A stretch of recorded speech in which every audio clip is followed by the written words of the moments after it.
Assalamualaikum and hi.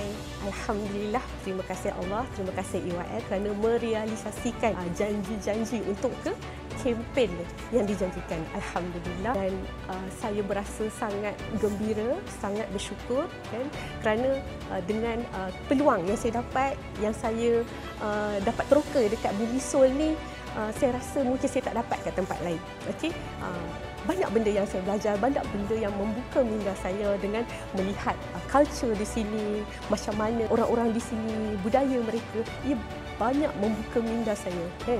Ia banyak membuka minda saya, ia membuat saya berfikir lebih jauh. Okey, so dengan attitude mereka yang mementingkan masa, okey, masa, kalau kita tengok cara mereka bergerak, cara mereka bertindak, itu membuatkan saya berfikir.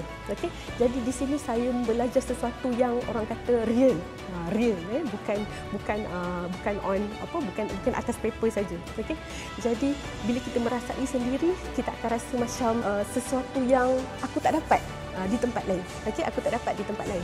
So ia memberikan saya satu sudut pandang yang berbeza, yang saya rasa macam saya perlu buat lebih baik lagi.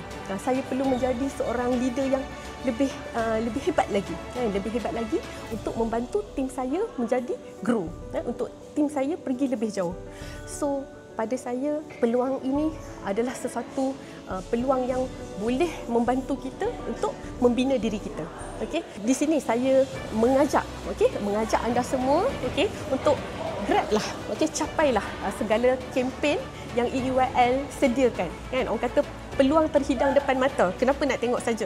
Okey, ia bukan sekadar pelancongan, tetapi ia memberi nilai tambah kepada diri. Okey, dari segi pengalaman, dari segi ilmu, dari segi orang kata fikiran kita akan menjadi lebih terbuka. Bila kita melihat ciptaan Allah, kita dapat melihat kebesaran Allah, kan, betapa pelbagai variasi yang ada yang berbeza daripada tempat kita, tanah air kita. So ini ada satu peluang yang rugi kalau kita tak grab. Okey, dan insya-Allah saya akan balik dengan lebih bersemangat. Saya akan balik dengan satu semangat yang saya rasa macam okey, sebelum ni saya tak dapat semangat macam ni, saya dapat di Seoul, Korea. Okey, so untuk kempen yang seterusnya, saya mengajak anda semua untuk sama-sama, sama-sama, sebab apa kali ini kita nak pergi lebih ramai lagi. Kan, kalau di Seoul, Korea hanya 3 orang yang berjaya capai, so maksudnya benda ni bukan mustahil untuk kita capai. So kita target untuk Sydney, kita pergi ramai-ramai, kita pergi secara berjemaah, kan, kita penuhkan 1 bas, 2 bas. Sebab apa? Sebab EYL betul-betul nak bawa anda semua, nak bakar semangat anda semua, nak naikkan, tambah nilai, orang kata nilai tambah diri kita. Okey, sama-sama kita grow di EYL, di Malaysia dan di serata dunia. InsyaAllah anda di Sydney, here we go. InsyaAllah.